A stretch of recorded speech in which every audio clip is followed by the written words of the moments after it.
eLTER, Integrated European Long-Term Ecosystem, Critical Zone, and Socio-Ecological Research. Let's start. So welcome to this session about citizen science across the LTSER platforms. We are going to start with the presentations, and then I will show you the agenda for this session. As Terry said, my name is Inês do Rosário, and I'm from the Center of Ecology, Evolution, and Environmental Changes from the University of Lisbon. I am an ecologist, animal ecology is my background. And in the more recent years, I've been working with citizen science, and both me and Patrícia belong to the board of directors of the Portuguese NGO that is Biodiversity for All. That is also the Portuguese node of iNaturalist. Patrícia, do you want to introduce yourself? So now sorry, just changing the microphones.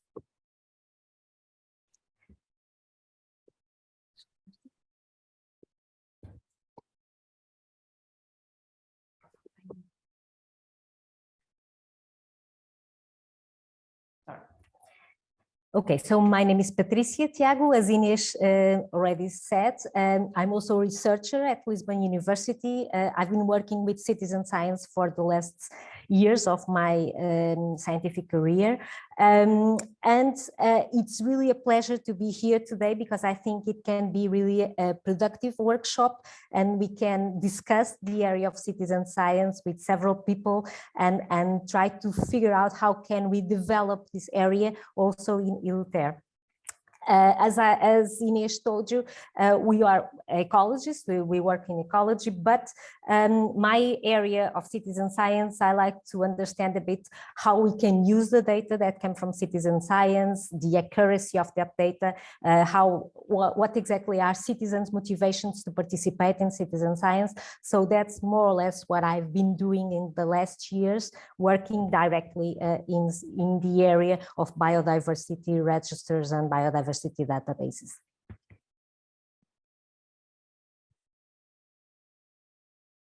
So this is what we are doing today. So after this presentation, we will speak a bit about the basics of citizen science, also with an activity. Then why we think it's interesting or important to use citizen science at the platforms, also with a small activity. Then we will have the break, and after the break, we will start the joining iNaturalist. So every activities that we have here will be directly on iNaturalist platform. And in the end, the idea is to have, after presenting the results of this umbrella project, have a discussion of like a brainstorm of what could be interesting for LTSER platforms under this project or using this tool. So what we'll learn here during this session is what is citizen science. So the basics, what were relevant milestones under this topic with a particular focus on biodiversity. Then you will learn how to use iNaturalist, how to log in, how to register species, create projects, validate and download data. And then the idea is to explore possibilities for platforms, different types of projects that can be done in iNaturalist, engaging different stakeholders, using different taxa, and also discuss the possibilities of using iNaturalist for each platform and for the network as a whole. So let's start with the basics, Patrícia. Okay, so I'm not sure how deep you are in citizen science, so I will give you just a short talk about what is this of citizen science, in case you don't know, or it's a new concept for you. But when we talk about citizen science, we are talking about the involvement of non-professionals or citizens in a global sense in scientific research and environmental monitoring. Of course, this is a new concept. It comes in the 1990s. We will see it in the next slide, but of course, it already exists with different designations. It used to be said as participatory science or collaborative science. So nowadays, there are a huge concept of using citizen science as the word, but it already exists in with different ideas and designations. Of course, it's a new concept when we see that it arrives early in Wikipedia only in 2005. So normally people used to say other things. So yes, when we talk about citizen science, we talk of the involvement of people, of citizens in the research, but at different stages. They can be involved in the process of making a scientific question. They can be involved in the process of collecting data, in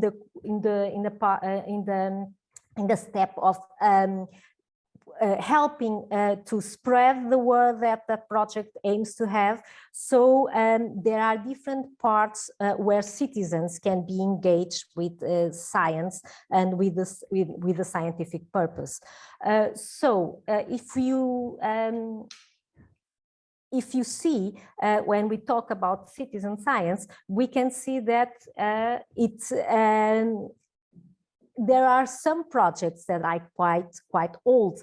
Of course, there are areas where citizen science is much more used than others, and the part of ornithology is one of that.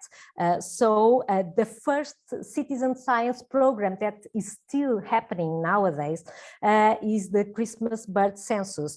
And when we talk, at least in Portugal, we don't have really a quite big tradition of being naturalist, of going to the countryside and collecting data on biodiversity.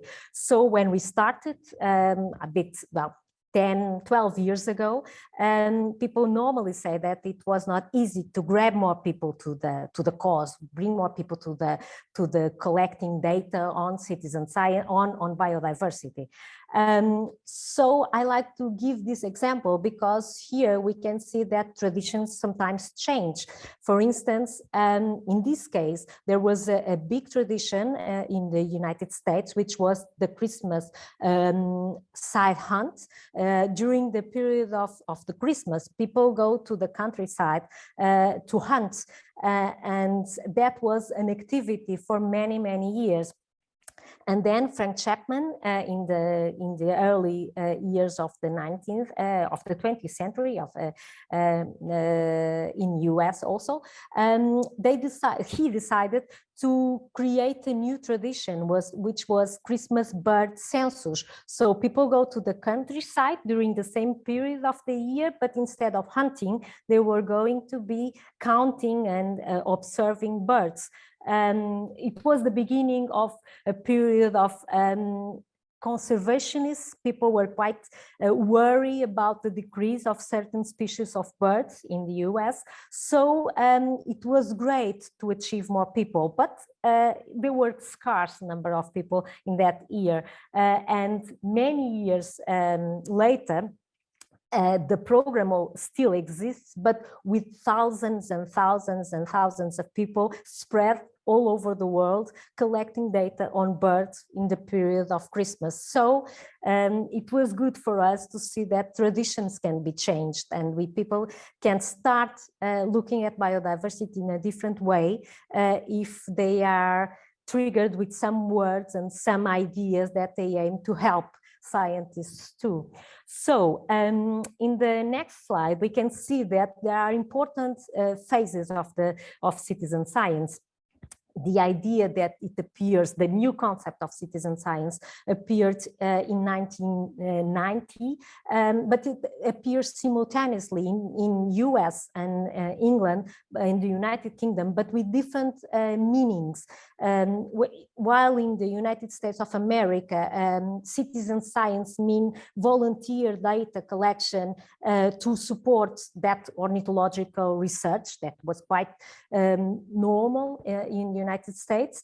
In United Kingdom, the idea was to achieve citizenship, to advance policy goals. So the idea of grabbing more people to somehow attack them to the scientific purposes and to policy goals that can be spread.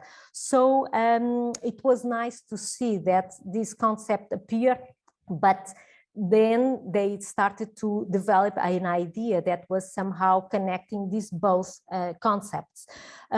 Another milestone is the number of articles that are published in the last 10 years, meaning well, using citizen science as a collecting tool, but also using the designation of citizen science, analyzing what can be taken from citizen science projects. So this number of papers have been increased a lot, and the number of projects that use citizen science also increased a lot. So this is also an important milestone for citizen science. And another aspect that I put here is that nowadays we have three big associations spread all over the world. The Citizen Science Association, which is located in the United States, the European Citizen Science Association, and the Australian Citizen Science Association. So these three associations are quite important to standard the concepts, to merge, as I was telling you, to merge the ideas of citizen science to collect data, but also to achieve policy goals. So in these associations, people discuss how this can be merged, and also how different scientific areas can be merged. So it's important to have projects that are interdisciplinary and that go and grab important things from other scientific areas. And in the next slide, we can see that there are several areas. When we think of citizen science, normally we are more familiar with the area of, for instance, biodiversity, biology in the area of biodiversity, and in biodiversity also more in the area of birds and for instance, butterflies. There are lots of projects collecting data on butterflies, but others are less, other taxonomic groups are less studied. But also, for instance, when we think about citizen science, astronomy pop up, because it used to be quite a tradition of people, citizens that help professional astronomers to develop the information we have on about the space. But nowadays we can have citizen science in many different scientific areas, as you can see here, in the history, in the arts, in the social sciences, language, in the area of medicine and biology, but in different aspects of biology. So we have, for instance, just to give you an idea, some platforms like, I don't know if some are familiar with Zoo Universe.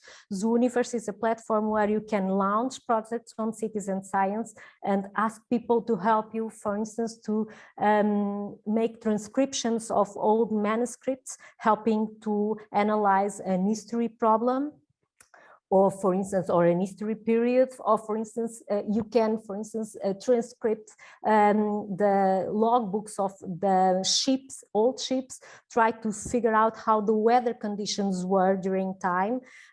So there are lots of different projects, analyze images, for instance, to give us ideas, and microscopy images to give us idea of lymphome problems. So the citizen science platforms that help us to have different projects in different areas are also increasing. For instance, in Europe, there is another important platform, which is EU Citizen Science, connected with the European Citizen Science Association, where you can see projects that connected with citizen science that are happening in the European area. So there are several ways of getting involved in citizen science projects, not only connected with biodiversity, but also in other areas, which are quite nice, because if we get involved in these projects, in different projects, we can sometimes grab ideas and catch things that can be used in our own projects. So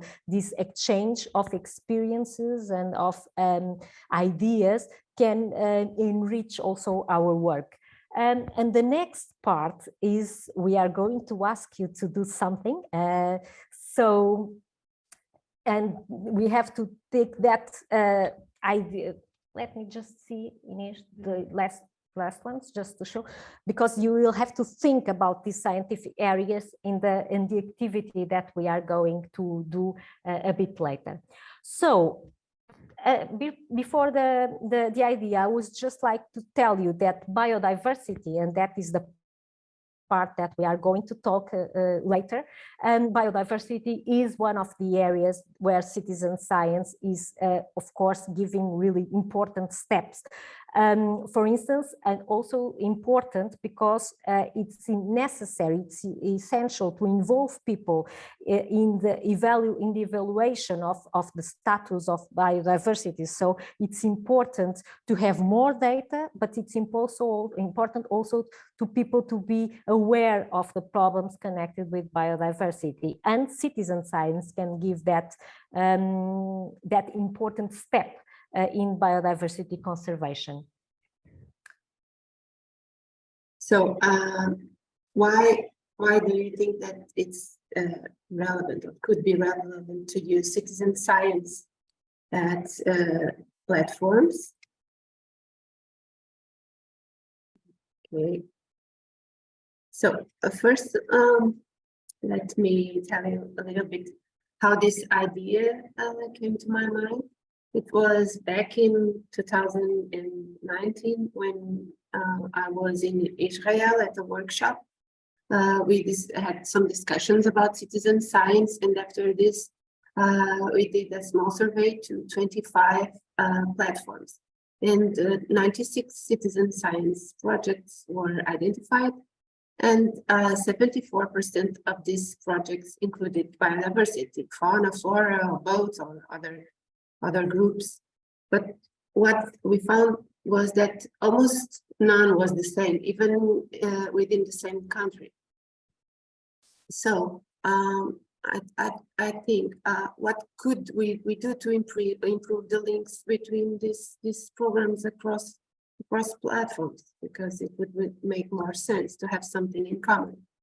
So I had this idea of creating a common project that can be managed by the LTSER platforms, and where any citizen can participate, even a citizen that is not aware that the platform exists.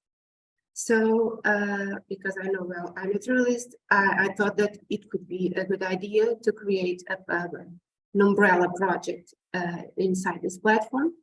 iNaturalist, because it is a joint initiative of the California Academy of Sciences and National Geographic Society, it is a stable and durable project. So we won't have the issues like, oh, it's the end of the project, so the platform will end, or we are not able to continue to maintain the site. This will not happen. So I decided this idea came to my mind. So this would be a good way to promote the register of species in the long term, because I would say this platform continues on and on, to monitor biodiversity by all citizens in all platforms. It will allow, it's a easy tool that will allow to engage locally with the citizens, and at the same time we are contributing to this European scale. And also it's a common tool that it can be used within the network. So it could be a way of strengthening the relations within the platform members, the network members, and a way also of creating opportunities to work together. So I decided to create this umbrella project. I started the project, then the idea was to present it to the eLTER community. So a small news was presented in the newsletter, then presentation on the SPF and other ideas could come. Then we think that because not all platforms were there, I made it with some, but the idea is to continue to add platforms. But it would be more interesting to if the platforms, representatives of researchers of each platform to start this process. So we thought that the training would be a good idea. So train the platforms to create their own projects. Then we can do other kinds of training or engagement of citizens and other things. So maybe this in the future could contribute to common initiatives of citizen science as long as we want. Okay, so let's talk about a bit about iNaturalist, and now let's try to use it. But previously, we would like to tell you that, well, iNaturalist is a tool, and it's a good tool. As you'll see, there are lots of things that we can do, but of course there are others. And I think the most thing, and what we would like to tell you, the important thing is to use citizen science, no matter what platform you are using. But during these years that we were, well, using other platforms and analyzing this, we thought for us, for our purpose, and at least in Portugal, iNaturalist was the one that gave us, that we could grab more people because, and I think that is one thing that's quite important, being concerned that in Portugal we have not a big tradition of naturalism. So I think the part of the user-friendly of the app and of the website was important for us to reach schools, to reach students, to reach the fishermen, for instance. So I think that was quite good. And I think that compared with others that we know, iNet is really easy to use. Another thing that I think it's quite important is the part that we can use the data. So we have there the data, but we can download it for our own. We can, the data is open source, so we can use it for our own scientific questions. And the other part, which I think it's quite important, and Inês already told you a bit about that, and we will speak about that later, is the possibility of creating projects in the platform is quite easy. And I think that somehow is connected with the part of the democratic process of the platform, because everyone can create their own project. It's not necessary to be a scientist to create a project. And for instance, and that I can talk about our experience in Portugal, we have several schools and school students. We have several, for instance, companies or several NGOs that are creating their own projects inside the platform. So it's easy to create their own projects. And because we can have data from all taxonomic groups, it's also good for taking mixed groups projects. For instance, a project where we need information about, for instance, the insects and the plants for pollinators, for instance, and others. So it's good to have that option in one own platform. also, a thing that also is connected with the user-friendly is the part of the image recognition. So for people that are starting this process of registering species, sometimes it's not easy to catch difficult species. And the part that the app gives them an idea of what they might be seeing, it's good for the ones then and for the people that are starting. And it's good also for the part of educational purposes, because probably we think it's this one, we will take a photo, the platform says it is, but then the community validate what we see. So the process is quite, give us a perspective of education. We are start learning to try to understand what are the species that are nearby us.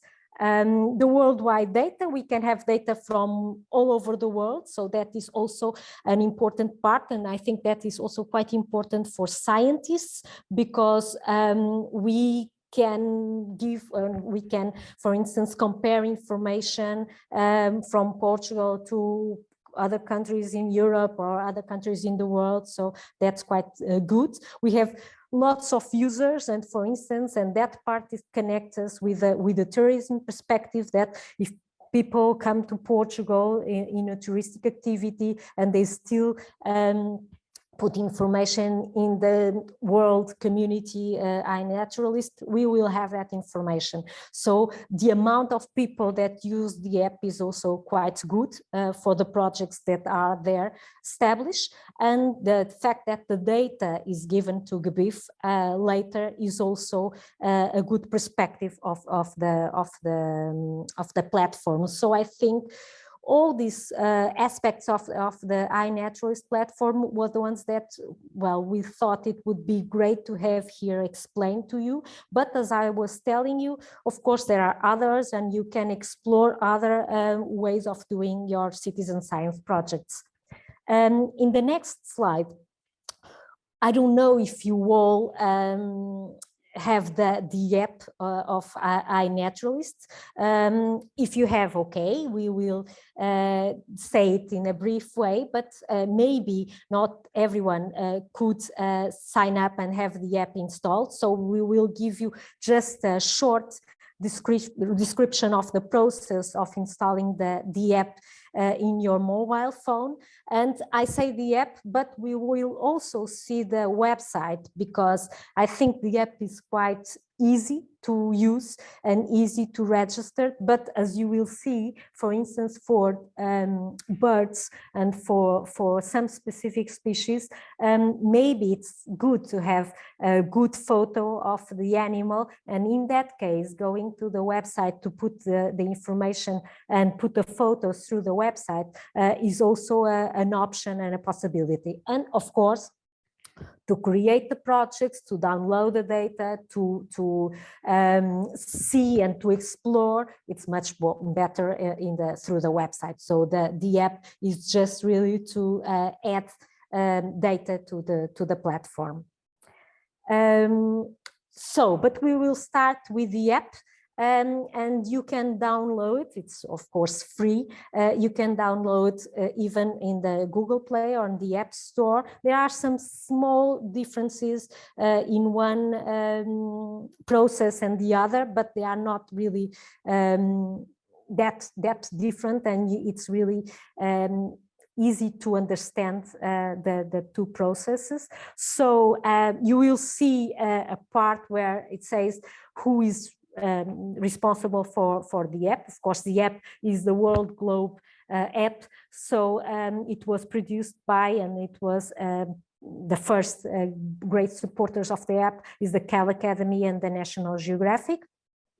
But nowadays, you can, when you start installing the app, you can join the local iNaturalist network or node. So, for instance, as Inês was telling you, we are part of a NGO that rules the Portuguese iNaturalist network, and I guess we have also someone from Israel, from the network of Israel, I think.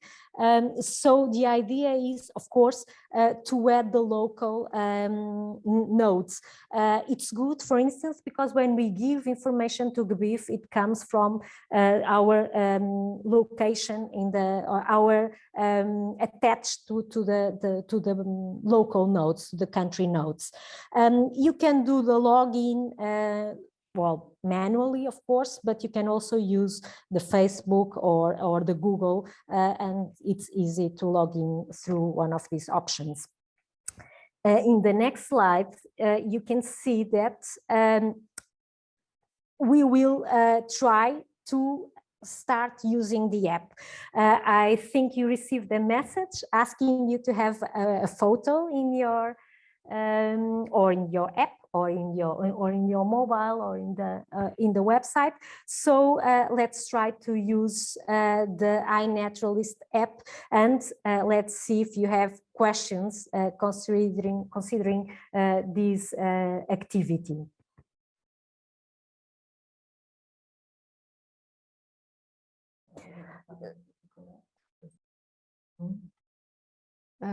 Does anyone had any difficulty in installing the app or has some question about this?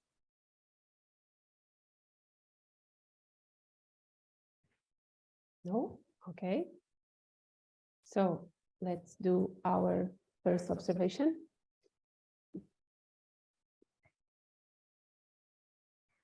I believe that many of you have already used iNaturalist, so it's maybe not your first one, but because some of you might be starting, you have a button where you can do a new observation. So if you press that green button at the end, at the part of your screen, you can add a new observation, but you can add it in different ways. You can add it with a photo that you have already taken and that you have already recorded in your mobile.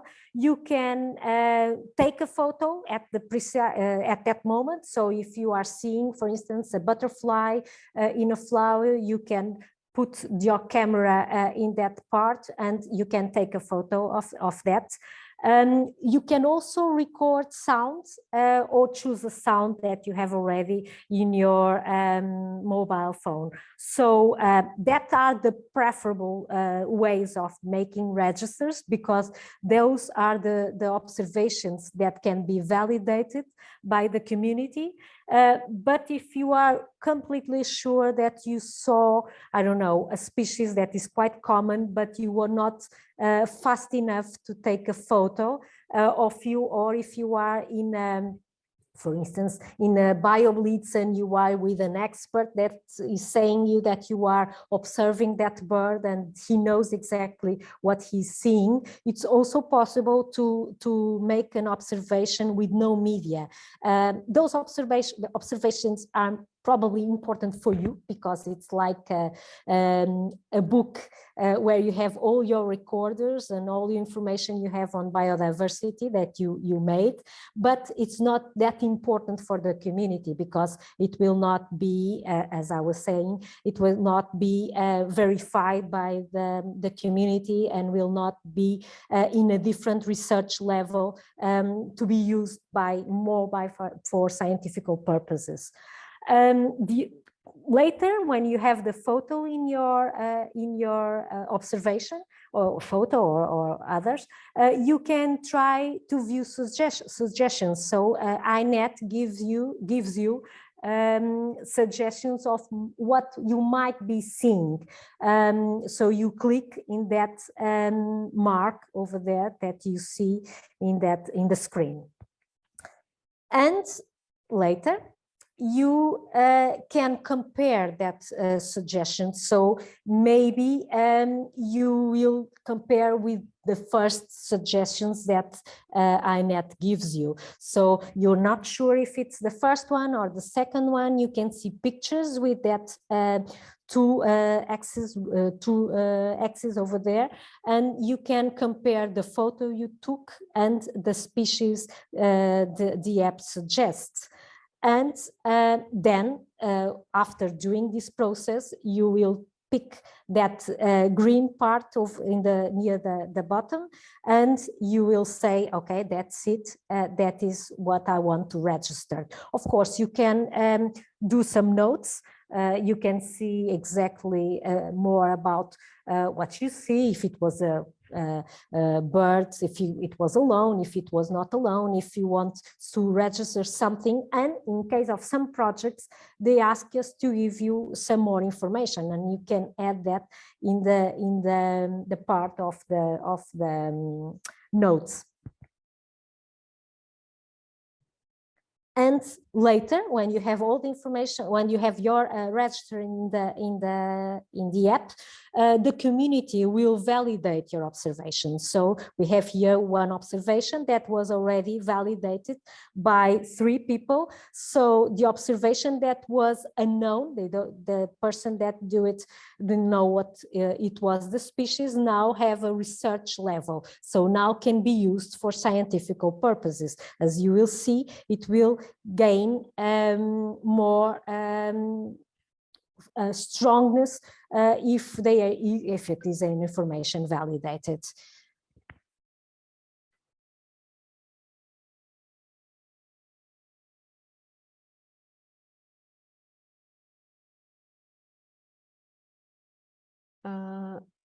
I don't know if you are following all of this, if you have doubts, if anyone wants to ask something about this, or maybe we can show you this on the site.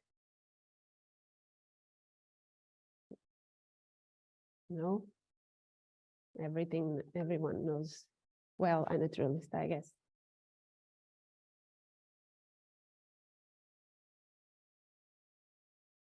So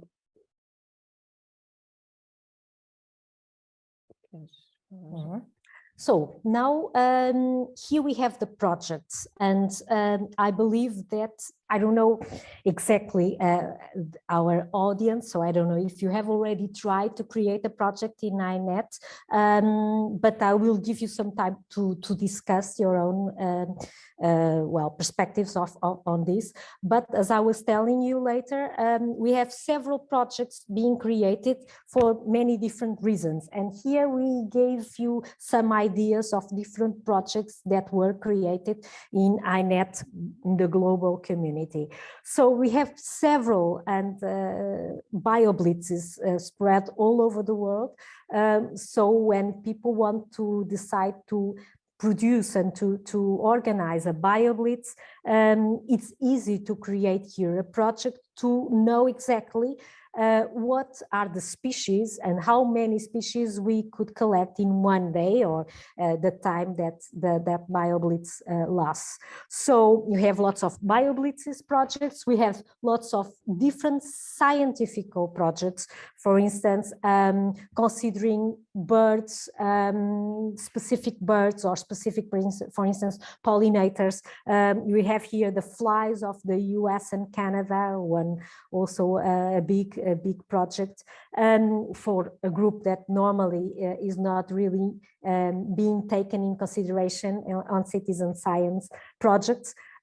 Also, more specific, the fishes of the Mediterranean, that is quite specific for people that are, at least diving, or also for fishermen, for instance. So it's an important project to collect information on specific taxonomic groups.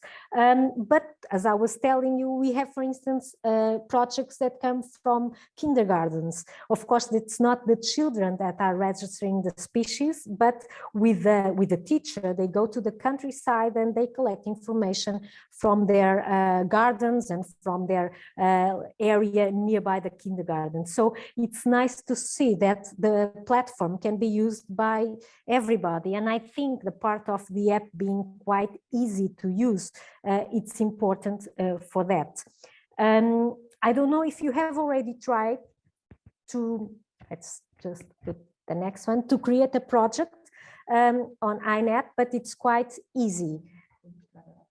You can use the project button And Inês is just changing here to a different screen. So let us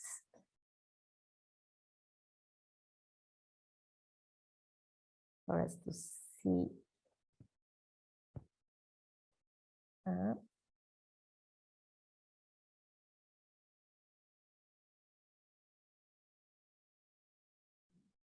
Okay, so this is the iNaturalist site. Now I will start by doing the login in the site.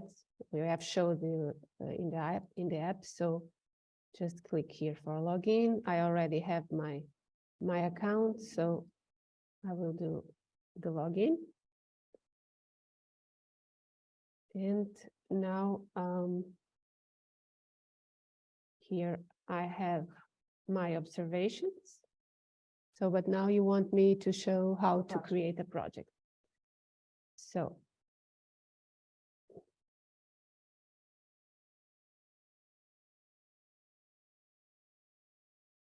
here we have a lot of examples of projects that are already implemented. These are just some examples.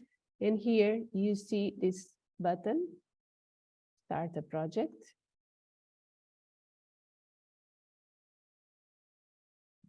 And here you welcome to projects. So you have two main types of projects, the collection projects and the umbrella projects. As well, I've been talking a lot about the umbrella project, but I haven't said what is an umbrella project. So an umbrella project is like an umbrella that has several other smaller projects under it. So under this big head. So, and then the collection projects are the simple, the projects that can be also under this umbrella. So simple, just get started. And then we pick a name if you want, if you can try it on your computer. It's just, I don't know, I can choose one, whatever I want. Birds, Inês. Não sei. Acho que não sei porquê. This is too small. Okay. Better now, maybe. Okay. In here, I have several options. I can, if I have a project icon, I can choose it here and upload it. I don't have it right now, but okay. Then I can also choose a project banner. In here, the project summary, it's just a small text of what I want with this project. I say, this is a project of my whatever birds I want to track in my backyard. And here I can choose a color or whatever to have on my banner. And here I choose the type, the collection, or that one that I was saying, which is the umbrella. And here you can, if you leave it this as it is, it will allow us to put all text in my project. But I can want, for instance, in this case, I just choose birds. But when I'm starting to write, you can see that he already gives me some options. I can choose only birds, or this swan. This is in Portuguese something, but okay. You see the idea, swallows and things. So I will choose birds.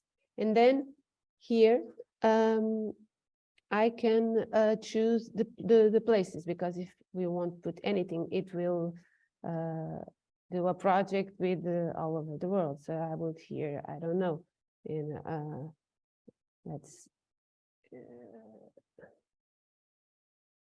say I'm putting here a Portuguese site, Serra da Estrela. This is a Serra da Estrela Natura 2000 site. Okay, and here, if I want, I can include users, but I don't want to do this. I want this an open project. And we have more options of filters. We can exclude some taxa. This is the opposite. So instead of choosing some, we can exclude places and users. And well, we have many other options. This is about the quality of the data. I can choose only research grade data. This means that I will only allow the data that are already validated. I don't want the casual ones, like the ones that don't have photo, to be validated. And here, if it's a project with photos, with the sounds or whatever, in here, we can choose a particular date. This is, for instance, if you want to do an activity like a BioBlitz, you usually only choose one day or 2 days or whatever it is. So we have all these options, and then it's done. Okay, it's just click here. Maybe I will not do it because I would create some project without meaning, but I can check. I don't know any of these projects. I don't know them, but this rare species of Oregon, for instance, for you to see. This is the aspect of the project, and here the observations and the map. Okay, we will see this later on with our own project.